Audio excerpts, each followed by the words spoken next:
Well, welcome everybody. This is auspicious episode 7. Last week we did a rerun of the David Icke interview. So this is number 7 officially and appropriately so. The magic number 7 we have today, the magic man himself coming from Spain, the amazing Ole Dammegard. And he's a dear friend and brother and amazing researcher and even more a wonderful person. And he's a real contradiction when you get to know Ole, because the things that he researches and the depths that he plumbs to bring things to light. And then when you meet this man who's so full of love and compassion, you really have a hard time putting those two things together, but they really do go together. And he's a real example of a true heartfelt researcher, and I'm very honored to know him. And we've been good friends for a while now, and we met very synchronistically, which continues to influence our lives quite heavily. Right, Ole? Glad to have you with us. Thank you, you sweet talker there. How art thou? Really good, man. Yeah. How's Mama and the cupcake? They're doing great, thank you. We're very Cupcake's blessed. nickname for his beautiful daughter. She's just a delight. And he's got a beautiful family, beautiful home in Andalusia, overlooking the water, and you can even see Morocco and Gibraltar. It's a beautiful spot, but more so the beautiful spirit of their home and their lives. So a lot's been going on. Your area of expertise, for anybody who's not familiar with you, is researching, I guess you'd say, conspiracies, false flags, assassination plots, what's really behind it, the very deep stuff that most people are not aware of. And your website is lightonconspiracies.com, an amazing place. Go there, sign up for his monthly newsletter. It's incredible. But maybe a brief intro to anybody who's getting to know you, Ole, a little bit about how long ago you started and what got you on this path. And then we want to jump into Brussels. Most of the people listening and watching this are pretty up on all this stuff, so we can jump right into the deep stuff whenever you're ready. But maybe a little background for people who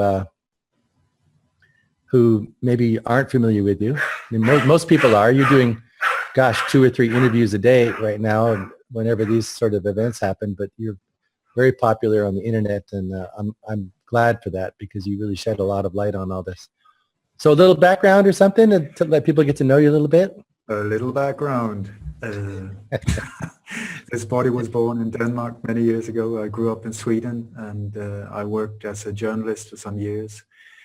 And in the early 80s was when I started awakening up, as they say. That was when I started seeing that, hey, something is not right in the state of both Denmark, Sweden, and so many other countries.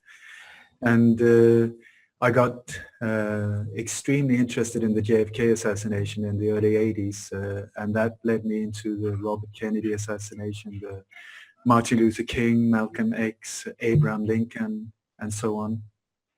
And I mean, I went to the States, I went to England, I went everywhere I could to try and get hold on information, because this was way before the internet.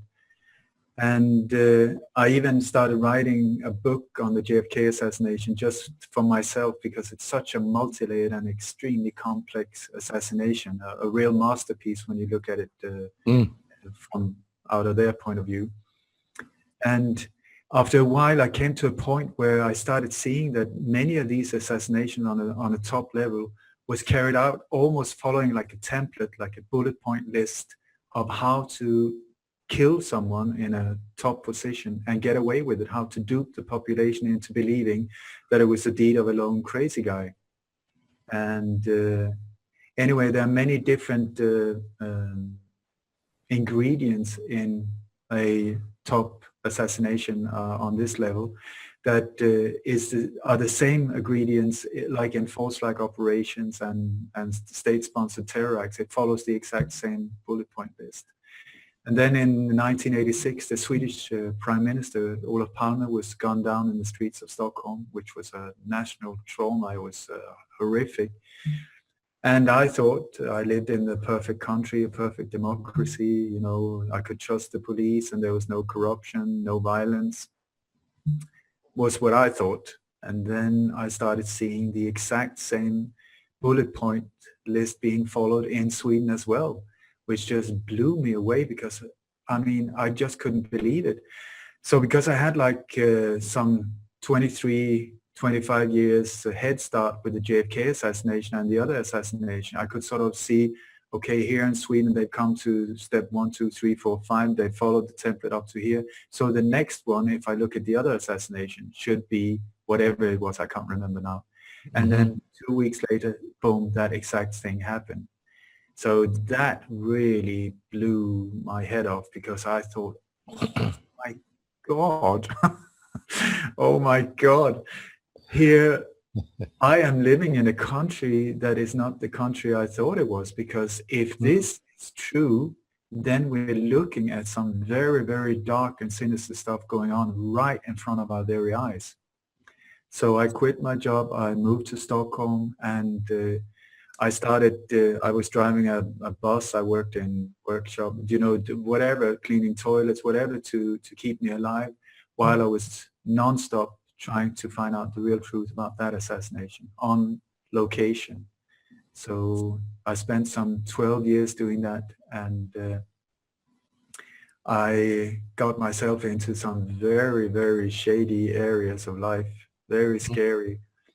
And my life turned from being just an ordinary Mr. Nobody into like living in a bad B movie almost, with assassins tracking down agents, tracking down all kinds of weird stuff. And you lost a couple of friends too, right? It even came to a point where 2 of my friends that was also looking very deep into these things got taken care of. They were indirectly murdered. And I had a visit as well, which was not nice. I tell you, these people that are behind these operations, they have a very, very brutal way of solving problems. And when you are one of their problems, it is not very nice to be in the receiving end. So yeah, it came to a point where I decided that I don't want to be part of statistics. So me and my sweetheart took a map and we were looking, saying, where would we like to live? What would make us happy? And she wanted the sea, I wanted mountains. And so we found Spain. And 2 months later, boom, we were in Spain. Wow, beautiful. Since the year of 2000. Wow, that's amazing.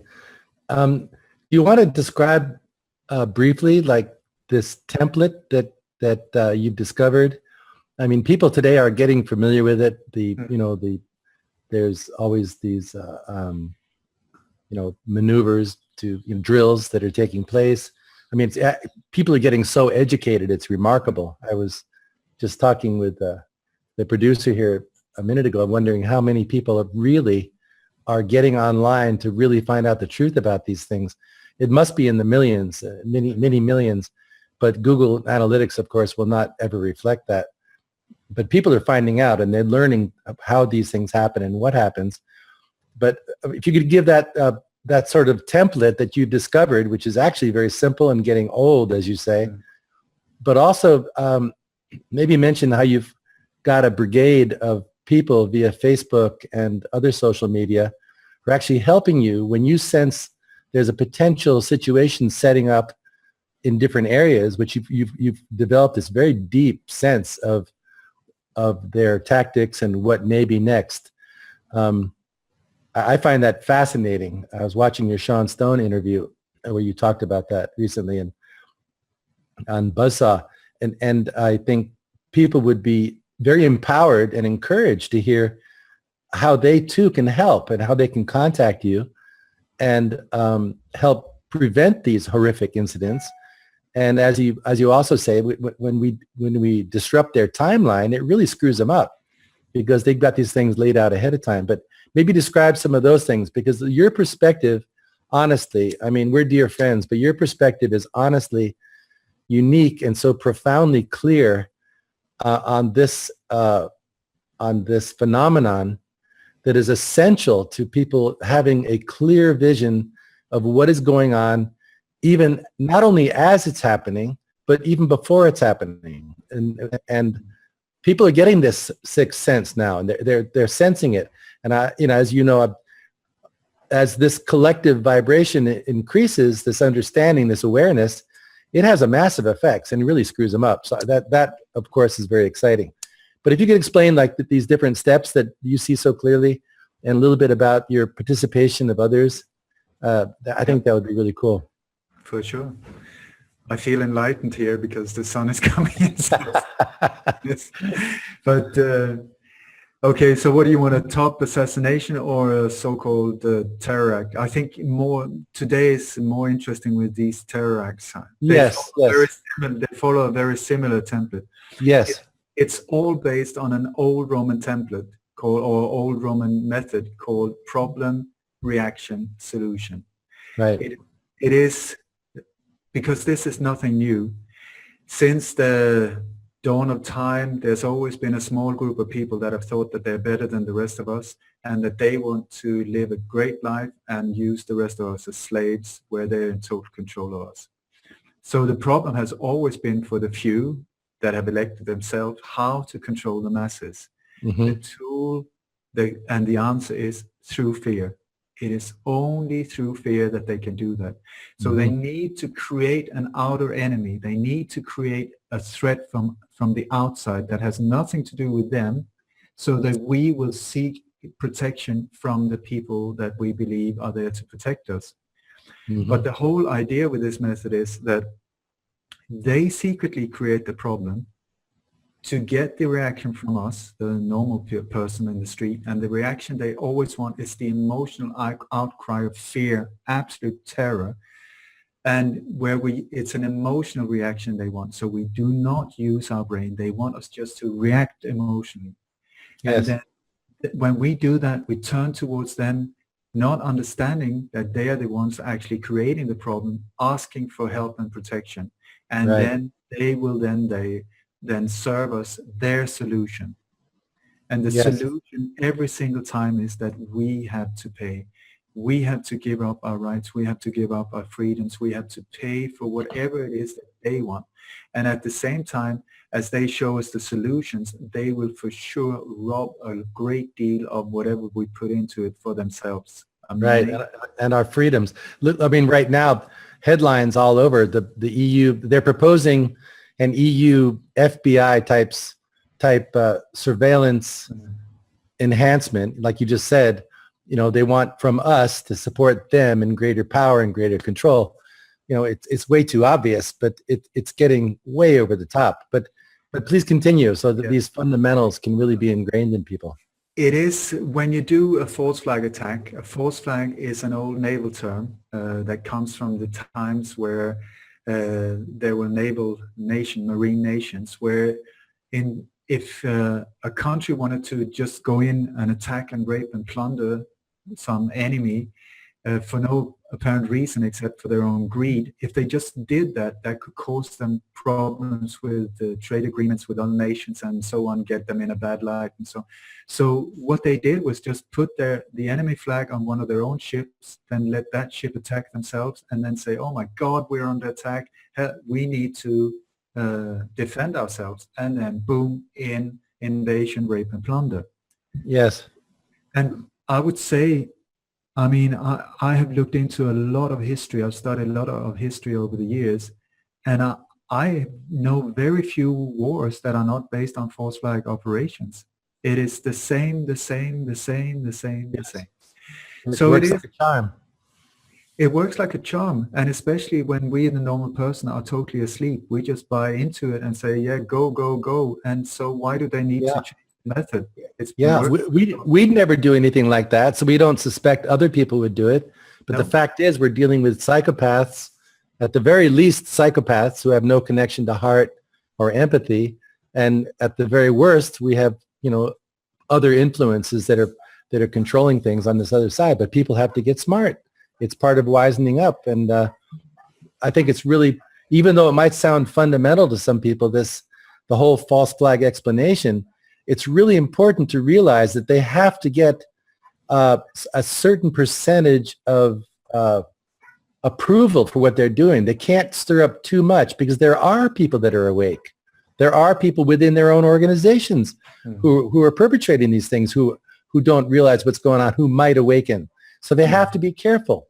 But on the same token, they're horrifically monstrous when they do pull the trigger to make it the most horrific impact as possible. Always children involved, always a lot of blood and gore and panic and fear, as you said. But that's why they have to be careful, and why they have to mask these things, because so many people are awake or potentially awakened by something really stupid on their part. But anyway, please continue. Okay, so it's when you make a false flag operation, it is almost like baking a pie. It is the same ingredients. There are not that many. And the thing you can change, because it needs to be a terror pie, if we call it that, you can change the flavor, the smell, the temperature, the look of it, but it's still a pie. And it's the same with these false flags. They cannot vary too many things.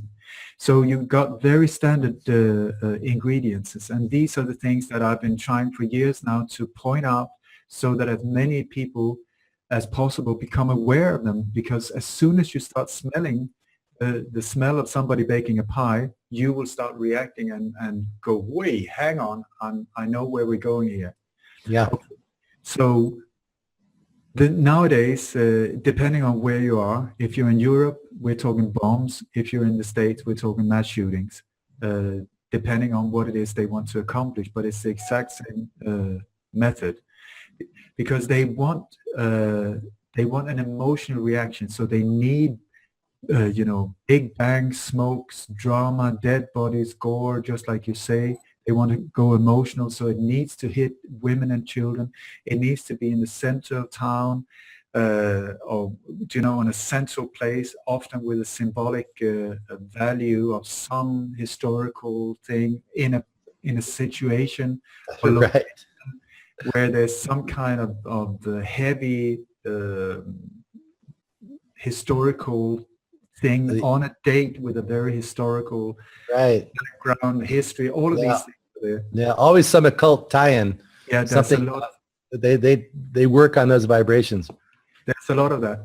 So what you do is you place who have, and now I'm talking about me being one of the few who's creating it. It's very important where to place this bomb for them. They place it so that it will explode very early in the morning, around 8, 9 o'clock in the morning, when people are still not really awake, but very open, emotionally vulnerable. So we saw this in Brussels again here, boom, very early, when people are still sort of not really awake. They're on their way to work, they're there with children and everything. So as many people are in movement as possible, because then as many as possible will be affected.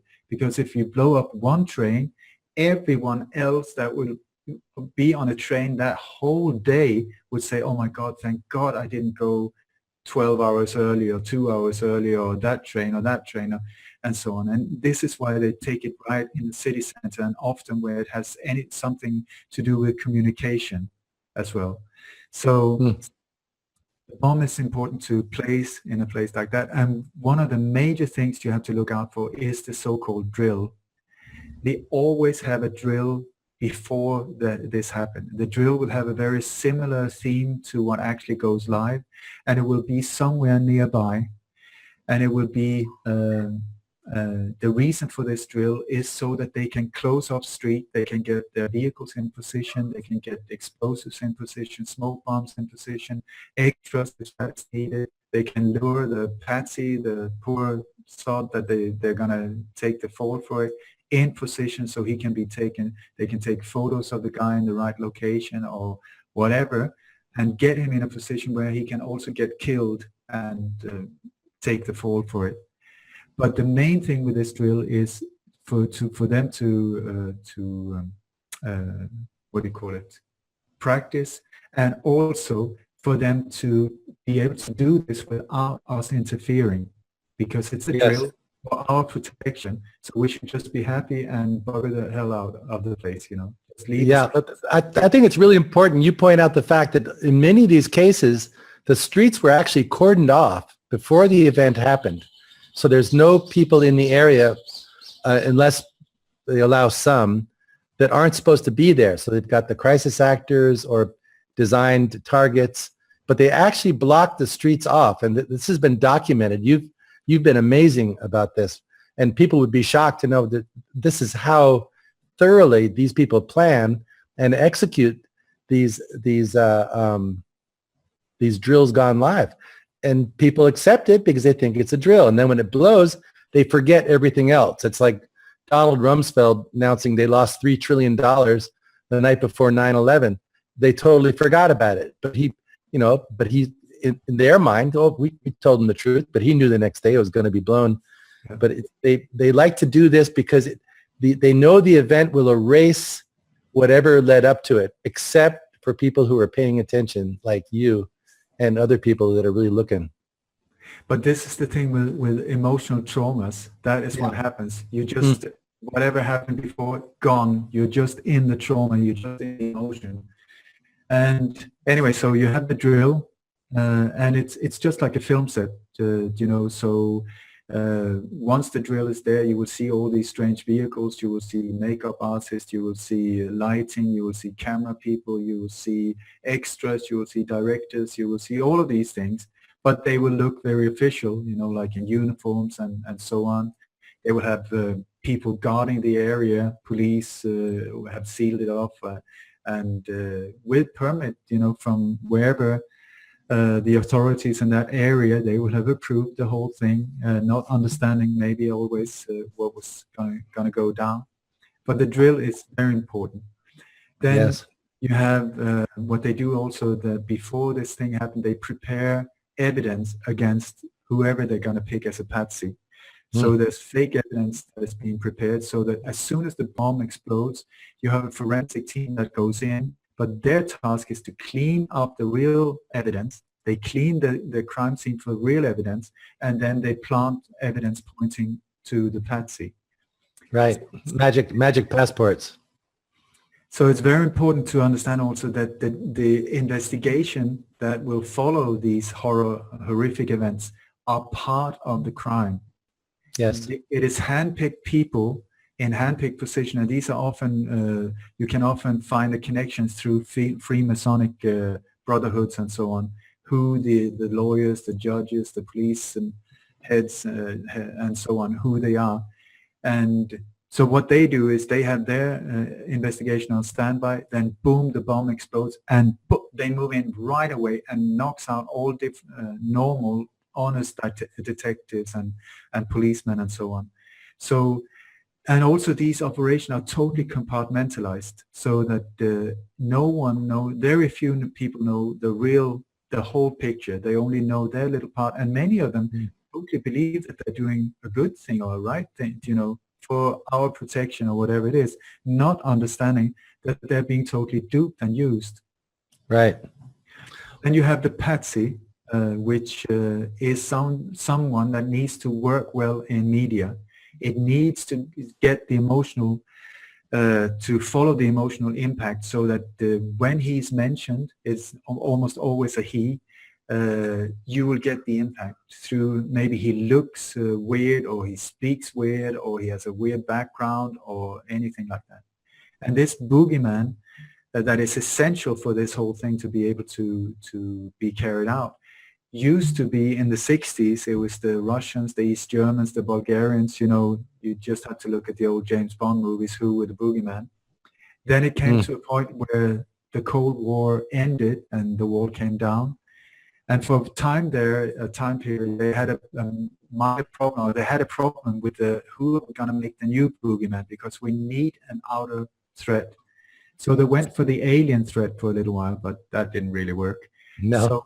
And then they were thinking, I believe, to try with the black population again, but they had already used the black population in their propaganda, making us believe that black means criminal. I mean, this is through so many things that we've been pumped with, which is so unfair and so not true. Yeah. But this is what we're being pumped with. So they couldn't really use these people for this. and in on stage came the Muslim terrorist. The Muslim terrorist did not exist in the 70s, the 80s, the 60s at all. Oh. No, ironically, it was the Israeli terrorists. They were the ones who bombed the King David Hotel and were wreaking havoc since late 40s onto the 50s and 60s. They were setting the template for what terrorism was going to be, as completely opposed to this Muslim theme that they came up with for obvious reasons. But anyway, that's just a side point. Well, they have sure not stopped doing what they're doing. It's just changed form. They are the masters. Yeah. So the whole thing is you got the bomb in place through the drill. You got everybody trained and practiced and on standby. You wait in the morning until 8:30, 9 o'clock. There's sometimes there. You have a good position. It needs to be somewhere where it hits women and children. So daycare centers, hospitals, train stations, whatever. But it's images of children and women. That is it. Sometimes they add nuns or nurses or missionaries. These are the things that they can add. But they can often be in the background more as an emotional thing where they can take care of the victims. So you have this emotional or young people like in Bali or in Paris. They're in a club, these innocent young people. It's got to have that impact, like you're saying. Yeah. It's not that, like in a mental institution, they never blow these places up, or on old people's home or something like that, or, a normal barn filled with cows. That won't do the trick. It needs to be go for the emotion. That is the thing. Yeah. So, boom, the time has come. Boof, we blow off the bomb. Media is on standby with key people in position. But what happens before then is also that the whole phone system will go down while this operation is ongoing. And the security cameras. And the security cameras. These CCTV cameras that we have spent billions in investing in, and it's very often the very same companies like ICTS, the Israeli one. That is standard procedure that this is the company. Right. Or we have G4S in Sweden, Israeli company as well. These companies are the security companies on more or less all locations where these things happen. And then as super efficient as they are, if you're a pickpocket or something like that and they can pinpoint you there, suddenly these cameras, they just stop working. And there are no footage at all except some very blurry images every time, where you see somebody that looks like a Muslim terrorist with a Palestinian shawl around his face or some blurry thing like this. Right. And, sometimes with a knife or like a machine gun under the arm, and nobody notices him on the bus with a big shotgun, It's like... But they stop working, and the cell phone's communication system is blocked. The radio communication for the police is often blocked as well. Yeah. And this is very important for them because the people behind these operations wants to control all parameters, and the outlet of information is essential. Yes. Then they have handpicked people in the media that will pump these things out, and it's very often the same channels that pump this whole thing up and starts the whole global media in a certain direction that the rest will follow. So there's like a pre-written narrative that is very dramatic always. It almost sounds like a theater play where you're just missing the violence in the background and the war drums. But you can hear the way they speak. It's so dramatic. Yes. And so the bomb explodes, and within minutes they will know who it is. Patsy will be pointed out, even though there's no evidence, no nothing, but that's the one. And you will see also that the people that are being interviewed on scene, you have to be aware of that they are very often part of the operation. They are there just like crisis actors, and their task is to make it sound awful, to get us in the emotional, oh my God.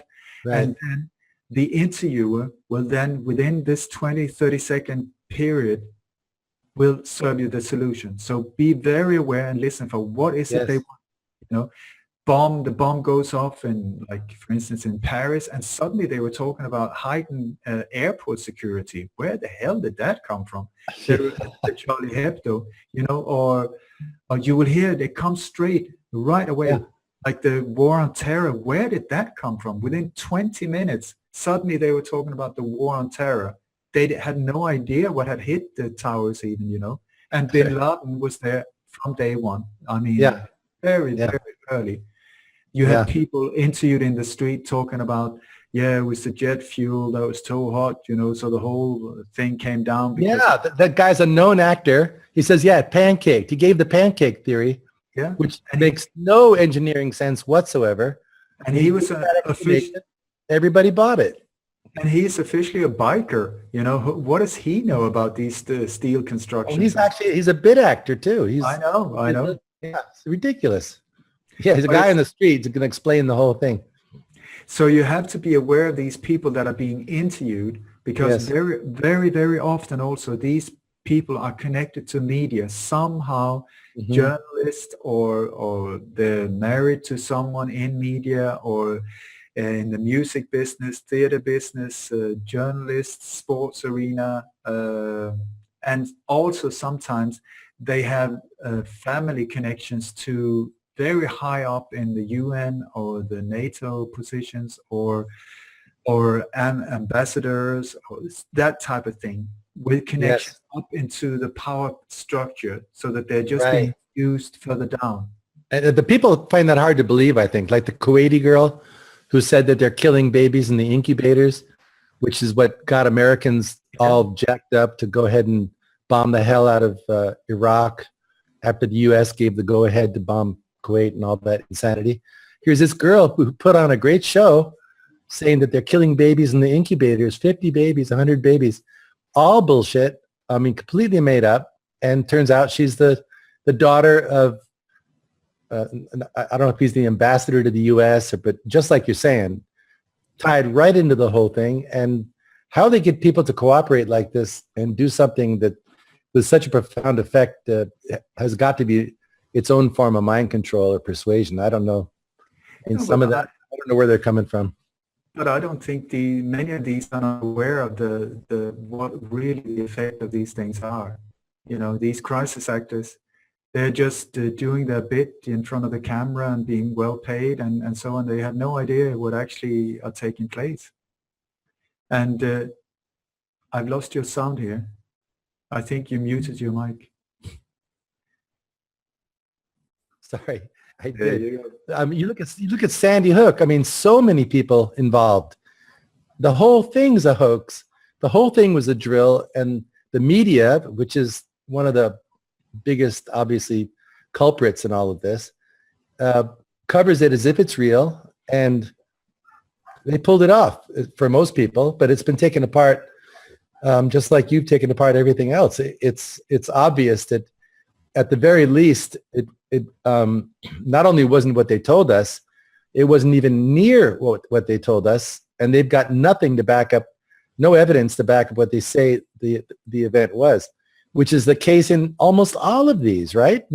They never can come up with evidence except sensational TV shots, screaming people on the street, or, like you said, more often actors or paid off people than not.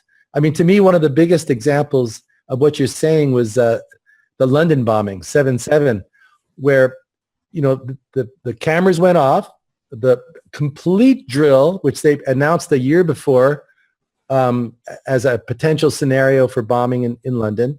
A whole drill was underway with that exact same scenario, and they did it in lots of smoke, as always, lots of, explosive, and, all the pictures taken right afterwards. Like you said, no phones, no surveillance. And the fact that they get away with it I don't know, it attests to me that there's something more at work, as well as all of this stuff. But what has to be done is what you explained so beautifully. It has to be masterfully pre-planned, rehearsed, and all the cleanups got to be done by the media. They've got to control the back end to make sure that what comes out, if there's any blurps, that things go wrong, they got to, they can erase those, and they're not that worried about it.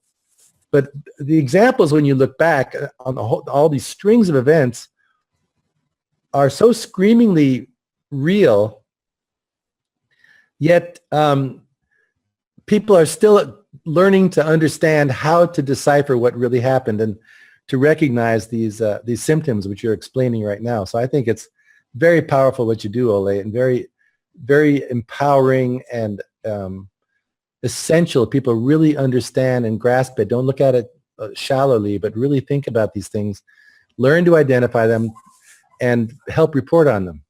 But please continue, and then eventually do talk about how people can help. Yeah, one of the things that I always try to get people to do is, when you hear about a drill anywhere near where you are, go to that location, go there the day before or the very day before it happens, early on and so on. Bring friends, bring your cameras, bring your mobiles and so on, and film the people that are setting the whole thing up. Make it very, very obvious to the people there that they are being filmed and that they are being observed, because these people work in the dark. They are like cockroaches, and it's only in the dark that they can function. So when you aim the light at them, they freak out, because suddenly they lose their power just by being exposed. So I would say, instead of always being one step behind, let's get one step ahead. And this is also why I humbly believe that I stopped at least 2 planned false flag massacres, just by seeing the signs of what's going to happen and expose it. I went out on international radio 1 month before the Copenhagen shootings happened, pointing out exactly the spot where it was going to happen, and just really saying, please, please, please, this is where it's happening. It didn't happen that day when I said it would happen. It happened exactly 1 month later, on the hour, on the exact same spot. So I think that what happened was that, because I went out publicly on international radio, on several different radio stations, that I blew the whistle on them, or whatever you call it, and that they had to delay the operation. And anyway, so it works. It's empowering for people to know that. And there are, nowadays there are apps. I think there's one called Bamboozle and so on, that you can download on your mobile.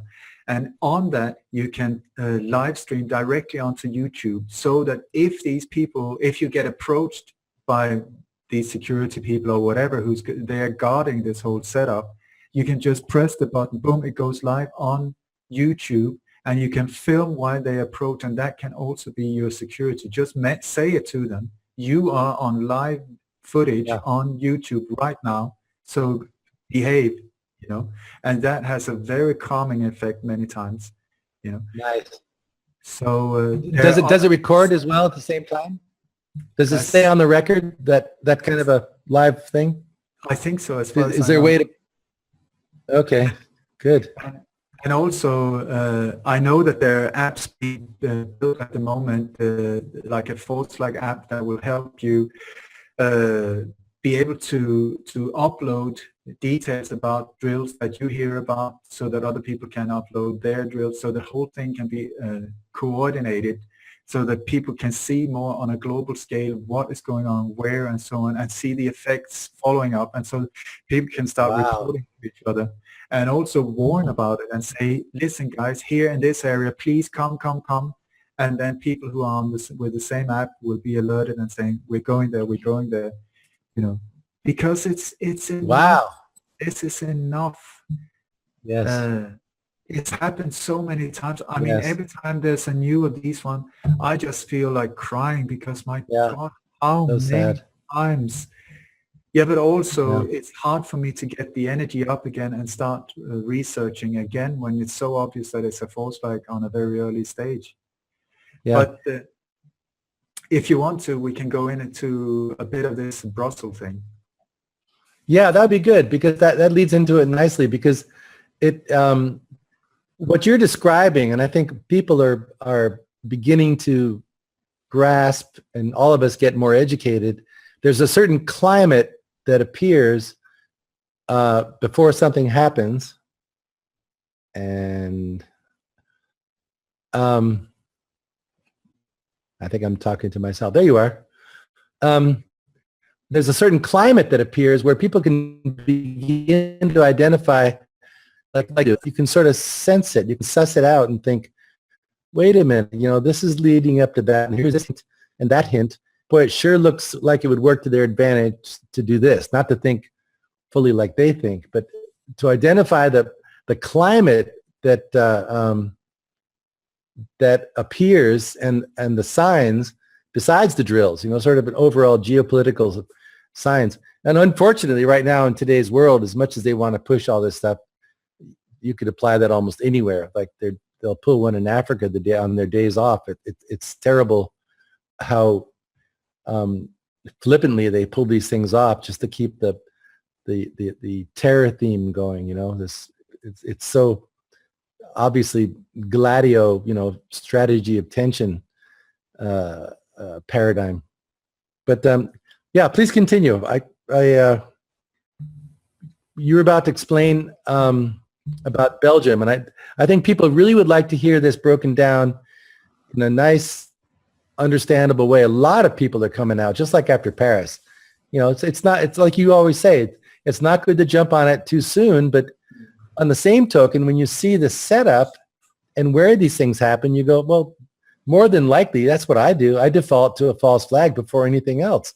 And you better prove it to me that it's not a false flag. That's my default position.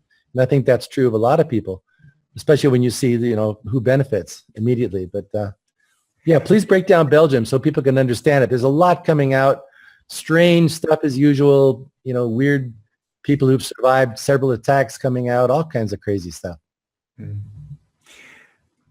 I think for me, in my position, it's really important that I don't just blur up and say false flag without any evidence. I really need to take a step back, really look at the evidence, look at the details, see what is the image, what is happening here. And also a question I think it's really important for everyone to ask, who benefits from my reaction to this?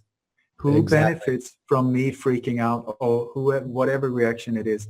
They always want you to be terrified. Exactly. And who benefits from it? That's so right.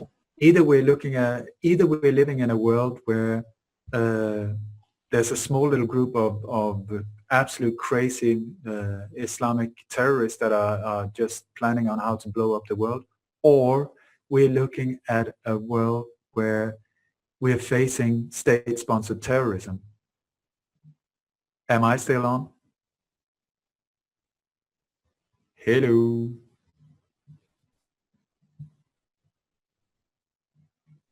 I think I got cut out here.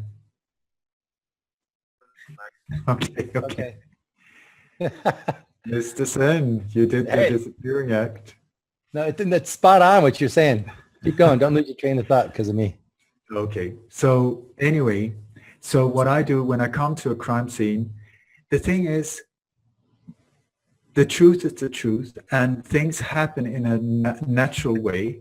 1 + 1 = 2, and the sun rises every morning and the sun goes down. I mean, there's a natural way of things happening.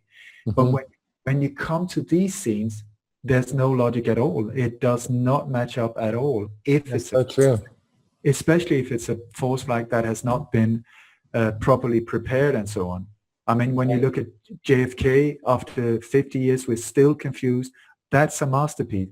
But these ones are often so sloppy and so incredibly badly pulled off. So anyway, one of the things I always look for, was there a drill?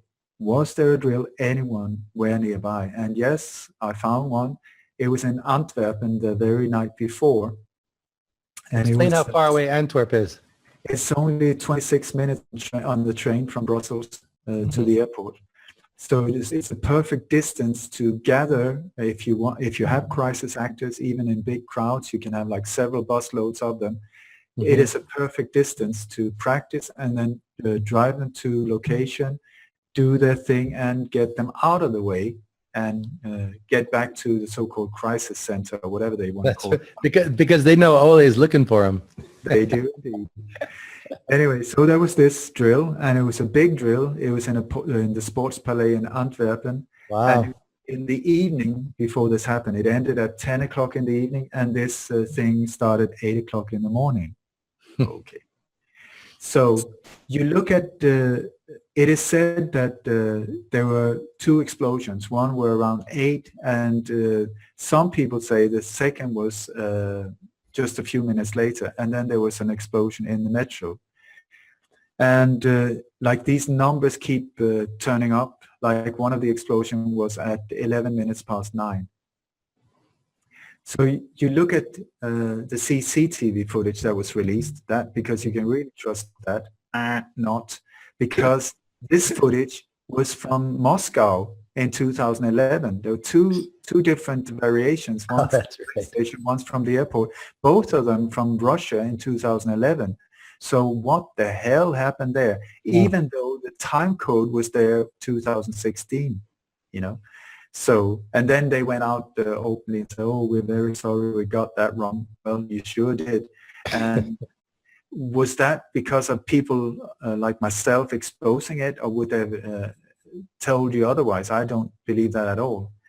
So then you look at the damages to the building, because it is said that there was, it keeps changing, but now it is that there were suicide bombers, that they went in there and with suicide, and that they had bombs in their suitcases all strapped on. And they went up, they were standing very next close to a pillar with a big sculpture on it when this exploded, even though witnesses says it was behind the counter and all. It's not the same story all the time. So you look at the damages, and the thing is, with an explosion, you have an epicenter of the explosion, and the force from the explosion is directed in all directions equally at the same time. Right. But here we have the only damage is to the ceiling. The whole ceiling has been blown down. It's fallen down, but there's no damages at all to the walls, at all. They're like TV screens, they're banners, they're all of these things, white walls that are totally white. But the floor is filled with tiles and stuff from the ceiling. Agree. Yeah. And also we have near the entrance, there's the entrance has been blown out, they say, because of the explosion. All the glass is out there. But when you look at photos of the entrance, I don't know, it's like a very limited number of windows that are blown out, but it doesn't look like glass that is left. It looks like plastic or something very strange. And it's only a certain numbers of windows that are totally blown out. Then the rest of them doesn't even have a scratch. There's not a single little hole or anything like that. This is not what you see when there's a normal explosion. Right. Then you have, you know, like victims lying around, and people are just walking right by them. They're lying there. I know. I saw that. It's crazy. This is the thing. When you see a normal scene when somebody's get blown up, I mean, you have a lot of shock. You'll have people are wandering around, all you know, hurt and screaming and shouting and crying. And here, absolute silence. Nothing is going, you know, like just a lot of smoke. A lot of smoke. Yeah. Right. And also very isolated. It looks like the whole place is more or less evacuated, that there's no people in there. Exactly. But there are some people who stays in there and keeps filming instead of getting out.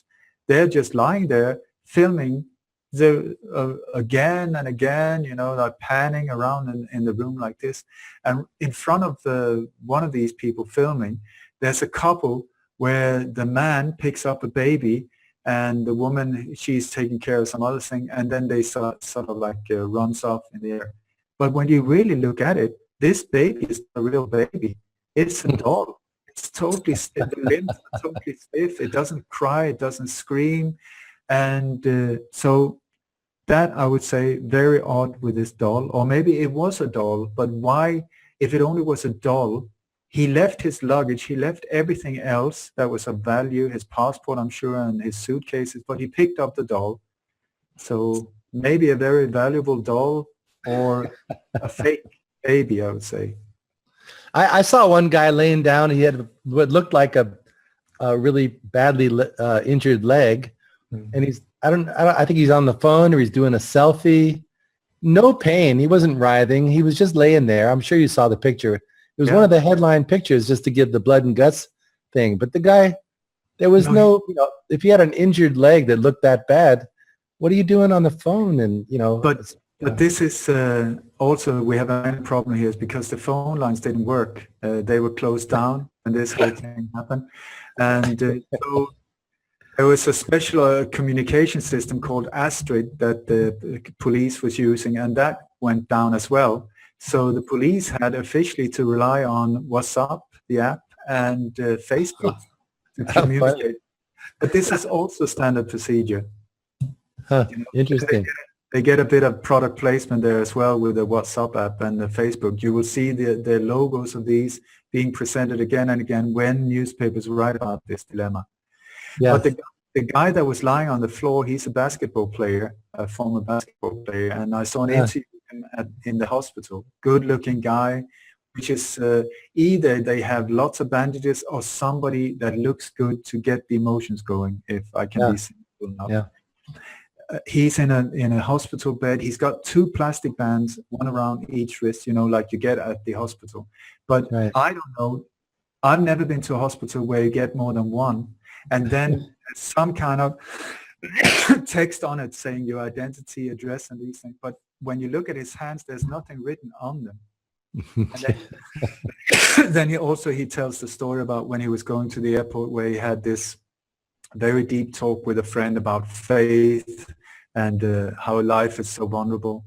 Yeah, that always comes up. Sorry about that. But then also check out his clothes. He looks like he comes from a war zone. His leg is badly hurt. There's blood. His clothes it's like very, with gunpowder, it almost looks like, as if he had been close to an explosion. His face as well. Look behind him, the wall. It's like 1 meter behind him. There's a bright white wall, not a scratch, not a nothing, Yeah. And then you have these other people lying around looking totally blown up, and you got other people just walk straight by them. They don't even look at them. Yeah. But I just want to say to the listeners, the viewers, this is the kind of detail that Ole looks at. He's very meticulous, and he examines photographs, videos. He really gets into it deep like a real investigator should. You won't hear this kind of depth of analysis many places. There's wonderful people, but I just want to explain that or point out that this kind of perception or ability to perceive is something we all should pick up on to realize when there's inconsistencies or somebody's reaction or emotions don't match the scene that they're in. You could very well be looking at a staged event. And now, as we know with media, they can actually make your face move on video. Anything can happen. We're living in a very unreal world. But to be aware of these things and to look at the surroundings for things that don't match up and really think about it clearly, you start to see the pattern. And this is a real gift that Ole has. So I encourage people to watch his videos, listen to his interviews, get his newsletter. He does this on a regular basis, but in a way that is very sound and well-researched without a lot of hyperbole or speaking shrill and getting all freaked out. And so anyway, I just wanted to point that out because you're really good at this, Ole. You really have the eye for detail, and you've learned it. You've learned this through real long pursuit and a lot of hard work for many years. It's 30 years of my life. It's like if you bake a pie many times over the years, you get pretty good at it. And but when I look at these things, if it is a false flag operation, then we're talking about powers behind it like NATO, the UN, these type of the European Union, these type of organizations involved in, including the Gladio Network, including Bilderberg, the network of the Bilderberg, the Council on Foreign Relations, Trilateral. These are the things you have to look for, and also key players in the media and so on. So here, all the photos we've been talking about now has been taken by a woman called Ketavan Kardava. All the footage from the inside is taken by the same woman. Oh my goodness. And she works for, it's called Georgian Public Broadcaster from Georgia in Russia. It is funded by the EU, and on her profile photo, she has she's holding like this, like a one-eyed profile image, exactly like the Freemasonic thing. And she has interviewed, she's not just any ordinary photographer. She's normally interviewing people like the Secretary General of NATO, the European Union, the tops are there. She was covering the Paris attacks as well, and so on. And also, when I'm just going to point out a few things, because they also always have like a psyop going on in the background as well that keeps playing with our subconscious, reminding us of stuff and so on. And on this exact day, on the 22nd of March, which is a very symbolic day in satanic rituals and so on, also with a Skull and Bones date and so on. Exactly on this date, 1980, the Georgia Guidestones were Oh, I hadn't heard that. Very interesting. And here you have Georgian public broadcaster, and she's trained by the BBC, where the BBC pops up again and again and again and again in all of these operations. They are on site before it even happens, and they are very essential in spreading out this kind of disinformation. Right. But anyway, there was another eyewitness in the metro. His name was Ian McCafferty. And he's, telling the story, oh, it was so scary and smoke and all of these things. But then you start checking him up. So what is he? What is kind of work does he do normally? And he is, he's what he says himself, he specializes in storytelling. He's a social media strategist and working for public relations and communication at the European Commission. Specializing in storytelling. Oh my goodness. Amazing. But then that's the next level that people don't realize they need to pursue, but thankfully you do. But who is this person, where are they coming from, and start connecting the dots, and they always paint the same picture, don't they? But I tell you, there's one bizarre also that connects these things. When the mass shooting in Paris, that I've done so many interviews, 2-hour interviews where I go into great details, totally exposing what actually happened in Paris there, which has nothing to do with the official story. But there's especially one photo from inside the Bataclan Music Theater, where it's a very famous photo where you have these 25 bodies spread around on the floor, blood and so on. It's the only photo of real victims, or what is said to be real victims. Some of them, if you really enlarge it, you will see that they're actually so-called kappa cadavers, like dummies, because the legs are in positions where you cannot, it's not humanly possible to have your legs in angles like that. But anyway, these bodies are surrounded by what looks like a heart shape. It looks like somebody has taken like a 1 meter wide brush and in blood painted on the floor a heart around these bodies. And also if you look down to the left, in the left down corner, lower corner, there's a golden death mask on the floor among the bodies. Very bizarre. The whole photo is very bizarre because there's no medical personnel, there's no police, there's no crime scene investigator, nothing. There's no sheets on the bodies. Nothing. There's no evidence of any care. Who's going to stand by and take pictures and not check on the people? But anyway, continue. And also, if you look inside the Bataclan, it's a very exclusive club and then with beautiful carpets and so on. But here they've rolled out some other stuff that doesn't matter if it gets destroyed, put bodies on, put the blood on, and so on. So it's not the original floor underneath these. Anyway, I thought that was a heart shape, but then I saw the logo of the Brussels airport, and Right. it's identical. Wow. And here we have, it is not a heart, it is sort of like a mix between a heart and a flying bird in red. It's like a bee, yeah. And it says Brussels and then the heart of Europe. And they have this incredible habit of putting it right in your face. Yes. Like upcoming events, this is where we're going to hit next time. And I truly believe that this is what we're looking at here. Wow. Wow. You also have that Brussels is the headquarters of NATO. It is a stone's throw from the airport. So why didn't they hit there? You know, Yeah. And as far as I know, Stay Behind Gladio has their headquarters in Brussels as well. Yeah. You want to explain what Gladio is real quick to people who haven't heard of it? Just a brief background. Yeah, Gladio is that leads up to this whole other world of this shadow government, shadow enforcers, all these shadow tactics. I even think the BBC has a shadow BBC. All these people have their own, they use the label, but they're actually working a different agenda, and then eventually they mesh somewhere in the higher echelons of the organization.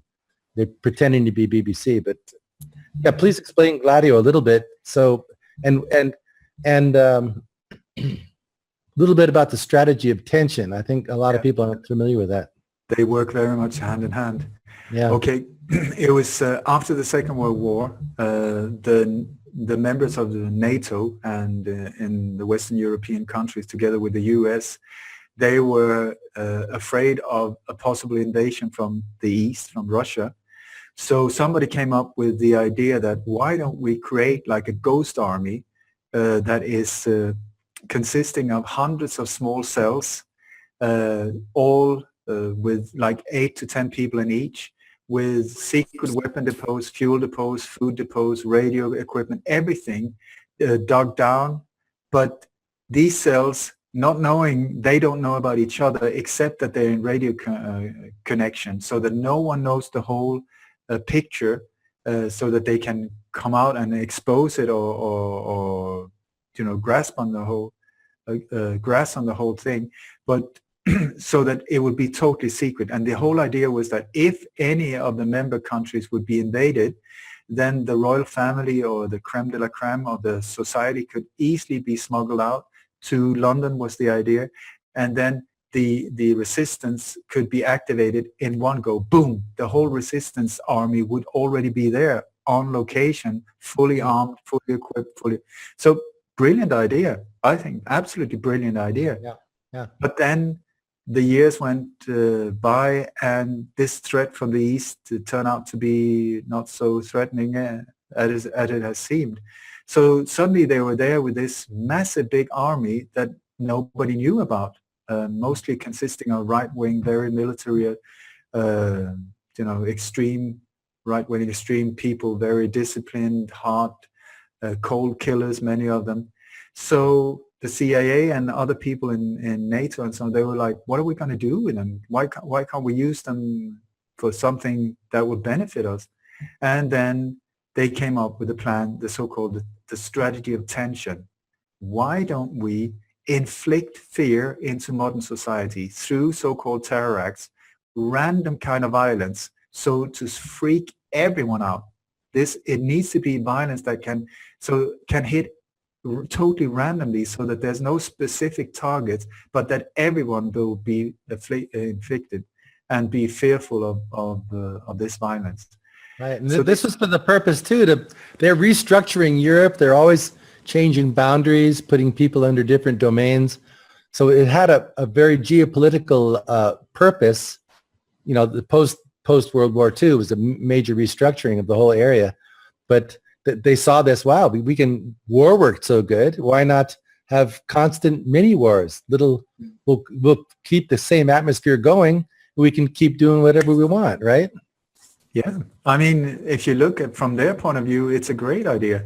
Yeah. So what they started doing was like in it was actually in Brussels. They had these mass shootings in supermarkets.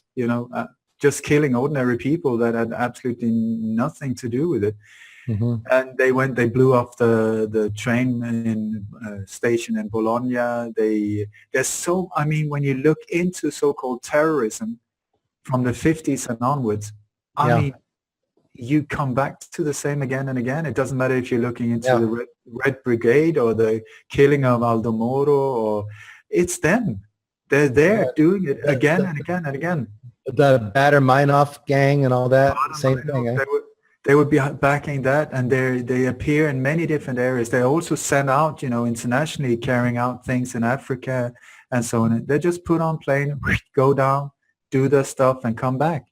And the whole idea has been that it's been unknown that they even existed. So it's been a fantastic tool for them, a tool of terror. Yeah, until in the 1990s, early 1990s, there was a massive big scandal in Italy where it turned out that there were some 10,000 people involved in this Gladio network. Got totally exposed, right?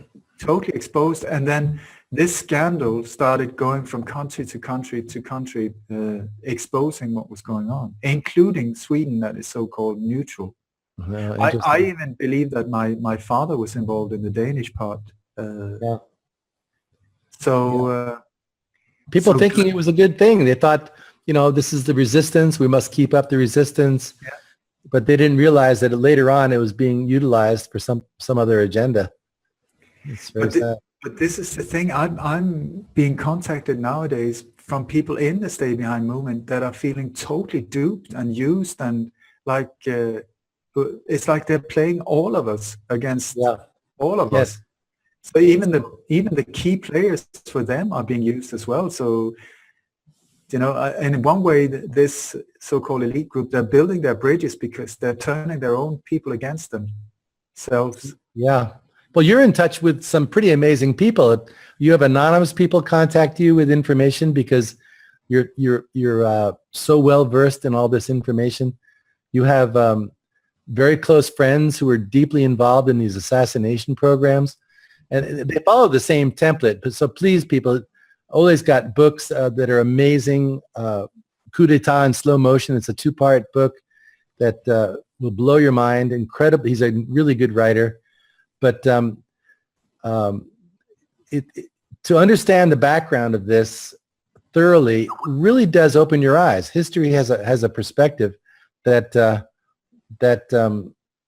can help us understand the present day. But when you see people like Ole who research to such detail, I think it's empowering and really important for people to understand this. And the Gladio network, a lot of people have heard the word, they're a little bit familiar with it. But to realize that this was a leftover, a vestige from the World War I, World War II era, but this is how they operate. And why don't you explain the strategy of tension a little more, like why that works in society, like because that term to me is so telling. The strategy of tension is we're back to the old Roman tactics. I would say that is problem, reaction, solution. How to create tension in a society. And it's through fear, how to inflict fear. And the thing is, it needs to be random. And the more I look into many things, it's not only so-called terror acts, but many of these big catastrophes, like the sinking of ferries, the train accidents, airplanes that goes down for no apparent reason. The more I look into it, also these massacres at football stadiums and fires that suddenly, you have several fires in discotheques around the world that, suddenly they closes the entrance and the exits and start the fire, and people are being killed inside, burned to death. Yeah. The more I look into these things, it smells Gladio a long way again. And it's this thing to just inflict fear, make people live in like post-traumatic stress all the time, you know, Yes. just Yes. like nowadays in countries, these poor countries where the drones are attacking them, you know, they don't even see the drones. They can be hit at any time, and people are just breaking down Yeah. mentally. Yeah. It's awful. Oh, it's horrific. But You can't help but, I mean, I know you and I have talked about this a lot, but when you imagine a world where if these types of psychopathic influences just stopped, we would wow. we would have such a beautiful, beautiful world. We've been gifted this amazing experience called life on this beautiful planet. And the only thing that's screwing it up, okay, humans have a few issues to iron out, but the people that are really screwing it up are this very few who are working programs as horrific as these continually to keep people locked up in fear, locked up in their homes, away from communication with each other, away from empowerment, away from being able to see the stars, locked into their television sets. If it just stopped, the geoengineering stopped, the food adulteration stopped, which would if the same central source of this negative anti-human behavior was corralled and nipped at the bud. And it's not dreamy, weemy, you know, kumbaya. This is a reality. This is a fact that if this snake was cut off at the head, this would just stop. And we already hear the crickets, but everybody could experience it. But people would pop out of this dream state and live in such beauty and harmony. And you and I talk about this a lot because ultimately that's what we're working for, right? We're trying to bring light to dark places because when they're exposed, they can't operate. That's what's so beautiful, I think, about when you get people involved and seeing for themselves what's really going on. It's not just to say, oh, look how bad things are. It's to say how good things can be and should be when we can visualize this real world which we're supposed to be experiencing. Anyway, a little something from me, but that's why we're doing this, right? Yeah, it totally. If I was just part of spreading fear through spreading horrible information, I would just shut up. You know, it would be better for me to be quiet. But the whole intention is what you say: beauty, compassion, forgiveness, a wonderful, wonderful future. But the similarities with this with a body, a beautiful living body, and a cancer growth is it really is a good way of seeing it. Small little group are like a cancer growth, and it's the same mentality behind it as well, because this cancer growth is trying to kill itself. I mean, this is the thing. They're destroying everything. They're destroying the air, the soil, the food, the water, everything is destroyed. And it's just like a cancer cell. The moment of greatest triumph is when it kills the body, and then it dies itself. That's right. They kill the host. What kind of weird mentality is behind that? Exactly. It's completely psychopathic. Makes no sense. But people have to realize this is what's driving this dark agenda. It is not like us. We're not dealing with a human expression. We're dealing with an inhuman expression from whatever source people want to call it. But we have to identify that for what it is in order to, I would say, I don't know, I think about this a lot, and I know you do, but we have to grow spiritually ourselves in order to develop, I call it the weaponry, the tools and the methods to rise above this insanity in order to, it's like you said, the cancer analogy is perfect because a healthy body can actually destroy cancer. There's natural supplements that can destroy cancer. It's not a lost war once you get cancer. Everybody's battling it all the time. But it's this rise of awareness and awakening our capabilities that, to me, really has me excited, because I think there's a lot for us to develop, a lot for us to tap into, in order to overcome and overwhelm this cancer, as you so aptly said. And it's possible. It's happening. And, the awakening's for real, but it's no small task. It's not for sissies and wusses. This is going to take some real fighters and crazy people, crazy enough to believe the truth and go for it. Do you know, when you look at the cancer, as far as I've been able to understand cancer, more or less every single time somebody develops cancer, there's some kind of emotional trauma happening some 6 months before. That so true. trauma knocks the natural system out of balance. And here we are with this group. If we see them as the cancer, they need the emotional trauma to be able to hook on. So this is also why I think this strategy of tension is to get us, emotionally out of balance so that they can sort of get their hooks in us. Wow, beautifully said. That's brilliant. But the thing is, just like you say, you can cure cancer. There are many, many natural ways.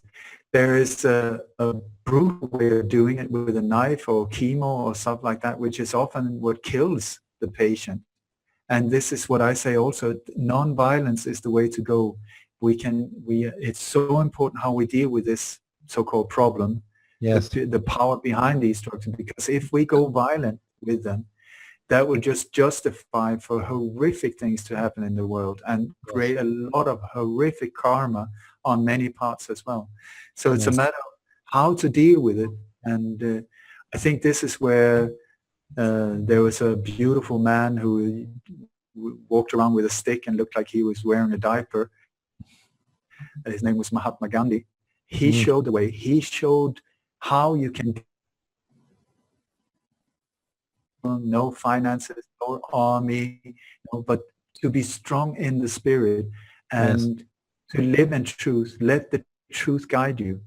And it is a fantastic way. I'm totally in love with the truth and in love. And with love, yes.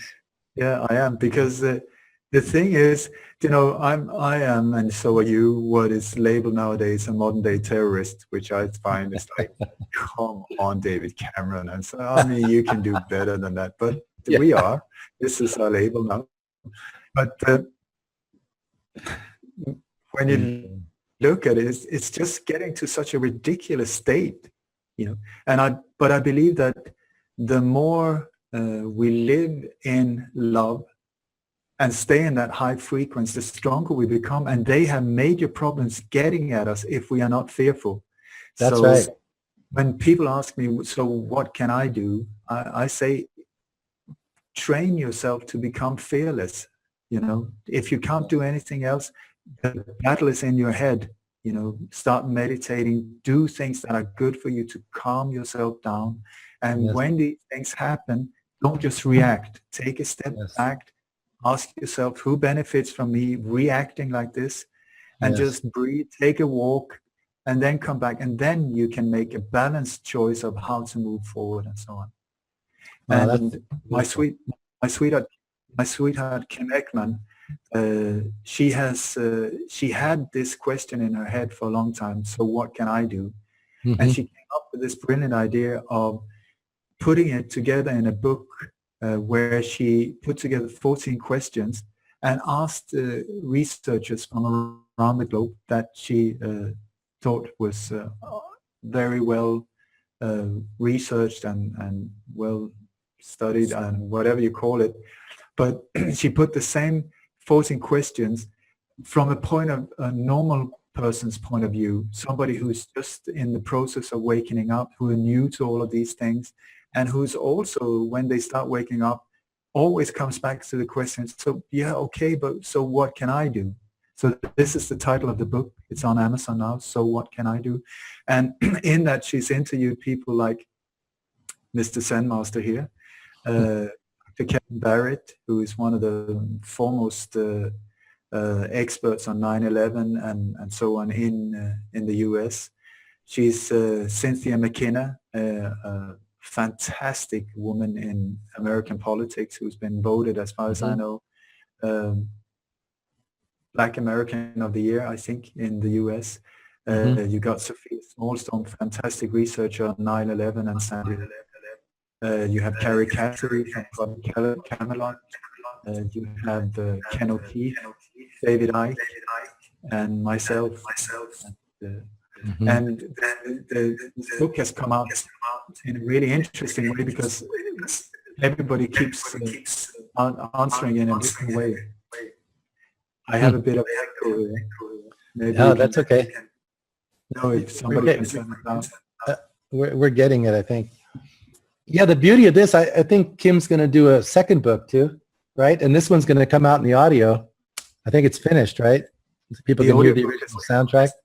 The audiobook is already ready. Okay. It's going to come online soon. But somebody in the control room has turned a button here because I know. Can you hear me okay? Yeah, I can. Okay. I can hear. Excellent. Yeah, there's a little. So this is a perfect book for somebody. It's a perfect gift for someone with a spouse who don't get it or think that they lost it and so on, or a family member or somebody at work or something. Because when you start waking up, everybody goes through the same motion that you're up against people around you just not liking you changing and thinking that you're weird and paranoid and so on. And with this book, you don't have to go into dialogue with it. You can don't have to defend a lot of these things that you don't know enough about. You just know something is wrong. So with this book, you can give the book, people, the spouse, if they choose to, can then read it, and then that might open up for a dialogue and so on. And I've already seen some beautiful examples of that. So yeah, well said. And it comes from, a variety of viewpoints. Essentially, the truth's the truth. But it's really important that people who have relatives, like you said, spouses, which is often the case, one's awake, one isn't, and that they have materials that they can look at. And a book is really important. You put that on the table and someone can pick it up or put it down. It's got chapters, each one's unique. I mean, it's a great tool. I hope people will pick it up and send it to your relatives, buy a batch of them. And it's really the way Kim came at it. I mean, it's so genuine. You can tell by the tone of the book, but it's the kind of questions that anybody runs into, and they have to turn around having discovered stuff to try to explain it to somebody else. It's never easy at first, that's for sure.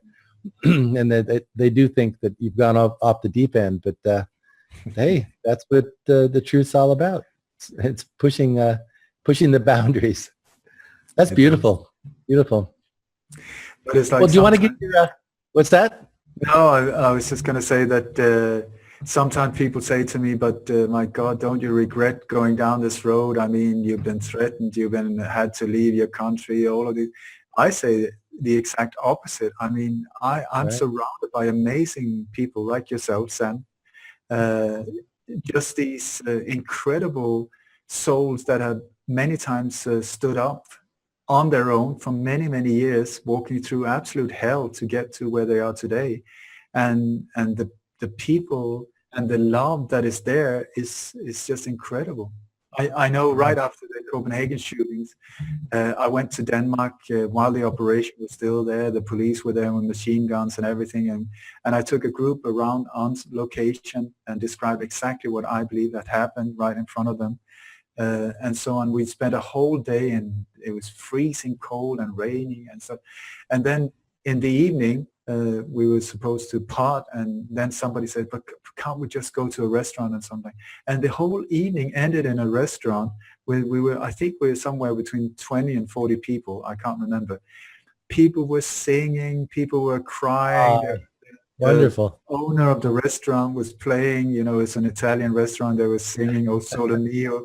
I was sitting there, I felt it was just incredible. Here we were spending the whole day talking about death and destruction and black ops and all these things. And then the love among these people afterwards was just amazing. Wow. The love of the truth. I think there's nothing deeper, more profound like you said, you're in love with love and you're in love with the truth, but love popped out first. But that's the truth. Once you're in love with love, I mean, I feel so honored to have the knowing in my heart that of what I do, about what's really behind everything, and that everything is okay. I mean, there's things for me to do, but this connectivity, it doesn't just happen, but everybody senses it way deep in them, and it's for anybody to tap into. But your life might go through a lot of bumps and scrapes and bruises and breakings to get you to a fuller realization of it, and willingness to commit more of your life towards helping to realize it for yourself and others. But so be it. We move on. But like you said, the beauty of it is when I see you and Kim and Cupcake, or, we get together there and all our friends, it's just a spirit of celebration. We don't go on and on about how pissed off we are about the world. We all know it. Well, the beauty of it is the underlying love and knowledge that everything is just so juicy and full of life for anybody to tap into. And we just need to be able to be willing to identify what's going on wrong, help others see it, and also live in that celebration. It's a contradiction. It seems to be, but it's not. Once you tap into it and you give your heart to it, it starts to come alive. And I mean, this goes along with Kim's book, because it really does touch on that. If you read what David Icke had to say, and what you had to say, it's each perspective is the same, essentially, coming from the same place. The answers the same questions, with a variety of angles, but essentially underlying, you pick up that love and that commitment to truth and to love.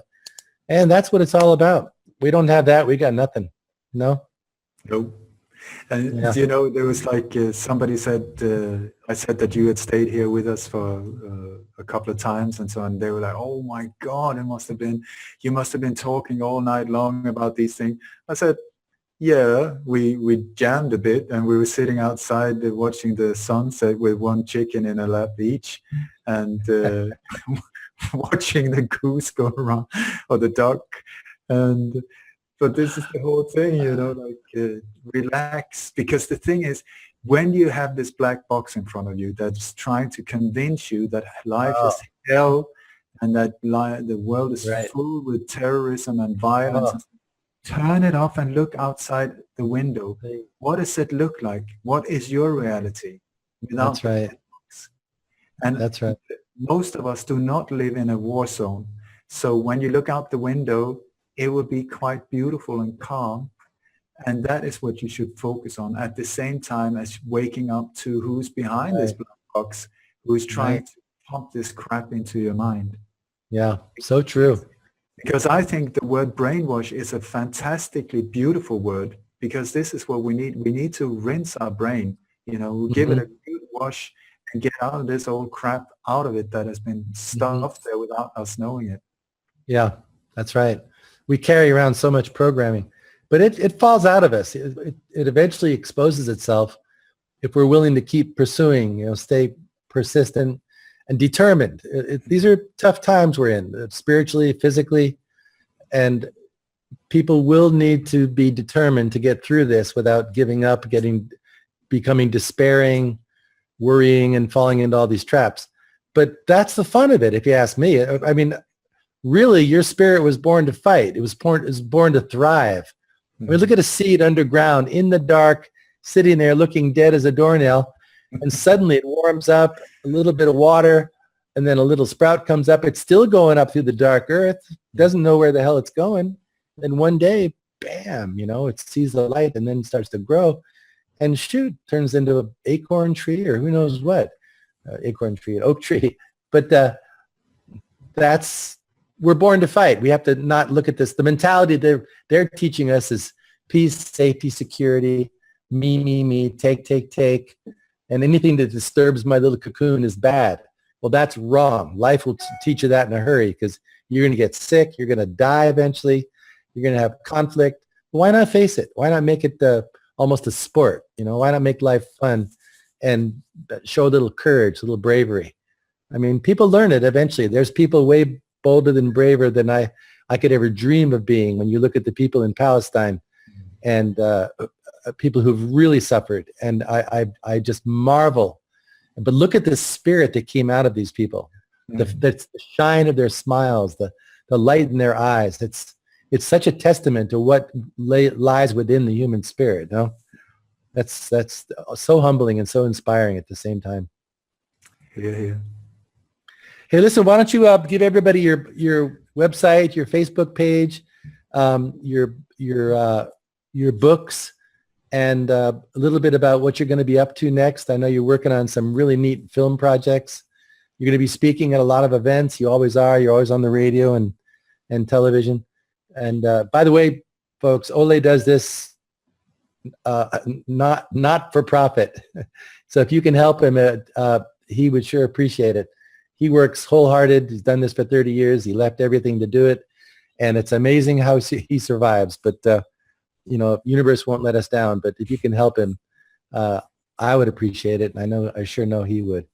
But you want to share a little bit about what you're up to and some of this stuff? Just like you say, if you want to become rich and famous, wrong way to go. If there was any money in this, the powers that be would be doing it too. No, but at the same time, I feel that people say, yeah, but it's your work. It's not my work. I'm just an ordinary guy. So are you. And I don't see it as work. I see it as we need to do this to heal the world, to save the world, to heal the future for our kids and ourselves. Because if we don't, if we stay picking our nose and switching channels for another X factor or whatever, the cancer cell has a very dark and sinister agenda, and it's moving forward. That's right. It's like sugar. It's like sugar for cancer. That feeds the cancer. So the whole idea is we're all in the same boat, and so we have different roles. Apparently, somehow, you, Zen, and I have ended up in where we are, where some people look to us for advice and so on. And so anyone who can help financially is the biggest help for both Zen and I know, to be able to do what we're doing. And also, one of the things that I really try to do is to be able to, when I feel that a false flag is about to happen, or if it has just happened, to get there on location and expose it while it's still going on, before it starts spreading too much, before all of these fear waves are spreading out. If you can just shut it, it feels like a battle. When they attack, boom, we have to expose it, push it back with the truth. As soon as, the faster the better. So this is what I try to do. Also, I'm in a process of making a series of documentaries on my own behalf, where I try to go on location where these false flags have been carried out, and then on location with the help of a film camera and footage from news footage and so on, just totally pick these different events apart and expose what actually happened. So this is something that including interviews, right? Of interviews of people who have experience in these kinds of things. I saw the first one, folks. So I hope these come out soon, and I hope someone picks it up, Ole, that can help you produce them, because I know they're not cheap, and it takes a lot of work and travel to make these. But the first one, the pilot you showed me, is absolutely gripping. I mean, there's nothing like it available that has such detail, on location shots, and your documentation, your steady narrative. Honestly, it's brilliant, and I really hope someone picks it up to help get the rest of those out in a hurry. Thank you so much. It's going to happen. I feel it in my heart. Yeah. So anyway, my website is Light on Conspiracies, because that is exactly what I try to put light on, these very dark conspiracies, because it is in the darkest of the darkest corner where the light is the most needed, and that is where the change can really be made. Wow. So my books, I have this coup d'etat in slow motion. I've actually got it here. It looks like this. It's about 1,000 pages about the assassination of Olof Palme, the Swedish Prime Minister, but with all, it's like an octopus with connecting so many different things globally, including many of the other top assassinations, the Iran-Contras, including the killing of JFK. There were even people in Dealey Plaza that were actually on location 23 years later, taking part of the killing of Olof Palme. Wow. I also have other books. I've written one called Shadow of Tears, which is about when many years ago, I took an old bicycle and left Sweden. I was heading south somewhere. I didn't know where. I was actually heading for South Africa, but then instead I ended up in the middle of the war in Iran. By bicycle. By a bicycle. Yeah, amazing. And then I met some amazing people down there in an extremely difficult situation. I mean, it was in the middle of the war after the revolution. Everything was chaos and horrific. And in the end, one of my new friends got murdered, and I decided to help the other one. So I helped smuggle one person out through former Russia, East Germany, up to Sweden. And then in the end, we got 6 other people out as well. So if that isn't a film waiting to be made, I don't know what. I tried for many years, but it'll have its time. Yeah. I sent it to those translators that I met, that Iranian couple. Wow. Thank you. Yeah. But that's the story that people need to hear. I also have a small little power book. It's a 1-hour read. It's called Remind Me, and it's how to reset your mind, how to deal with difficult things. It's like a game manual, but how to play the game of life in this matrix. And I also have a children's book called Yolanda Yoga Panda. I've got more, but it doesn't matter. But if it's okay with you, Zen, could I finish with a prayer? Yes, I was going to ask you if you would. I have this beautiful, beautiful Raja Yoga teacher called Melanie Chelaram. Raja Yoga, that is yoga for the mind, not for the body. But it's a 5,000-year-old philosophy about how, almost like a manual, how to deal with this thing between your ears, how to get in control of it, how to calm it down, and how to live under pressure and stress and so on. I mean, because I'm under different kind of threats, but I feel fine. And this is thanks to this type of philosophy. Okay. And she has this beautiful prayer, and it goes like this. May the entire universe be filled with peace and joy, love and light. May everyone, and especially the ones who hurt us, be filled with peace and joy, love and light. Victory to that light. We all need to heal. That's the thing. Yeah, if they don't heal, it will just continue. So we all need to heal. Yes, that's right. Healing is contagious. It is. Listen, Sen, I just want to, for the record, say I love you. I really love you as a brother and a human being. And I'm so happy and grateful that we are in touch. Yeah, me too. I'm looking forward to seeing you. It won't be long. I'll see you at the AV7 in England, and then we have the Free Your Mind conference in Amsterdam. And then we're going to travel around. I think you've got another appointment in Holland. You're going to go film another location, right? That's the idea. Yeah, I love you too, brother. I'm real honored to know you. It's an amazing time we live in, but there's so much to be empowered about, so much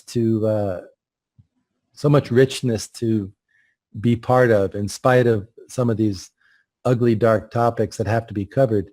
But as you know, that's not all we talk about. In fact, you and I spend more time laughing than anything else. If people they thought we sit around talking heavy stuff, we'll mention one fact and start laughing because it's so obvious, and we both know the background to it. We don't have to hash it around. But I really appreciate that time. I'm really looking forward to seeing you again. But at least we get to Skype all the time and get to see you and Sweet Kim and Little Cupcake, that beautiful little thing. And it's going to be a lot of fun. This is going to be a really neat year. It is. It's a crucial time, but I think very important stuff is arising spiritually inside of people. The warriors is starting to manifest in so many people, the conviction, the determination, and the willingness to go new places spiritually, in order for us to be who we need to be and channel what we need to channel for what is needed right here, call it channeling, but, let this manifest through us, much like your beautiful prayer. Well, I love you, brother. Thanks for being on. I've been looking forward to this a long time. Well, we had some obstacles getting this together, but it's really been fun. And give my love to everybody. We'll talk really soon, probably in 5 or 10 minutes. Sounds excellent. Okay. I love you, man. Thanks so much. Yeah, good one. Bye-bye. You too. Bye.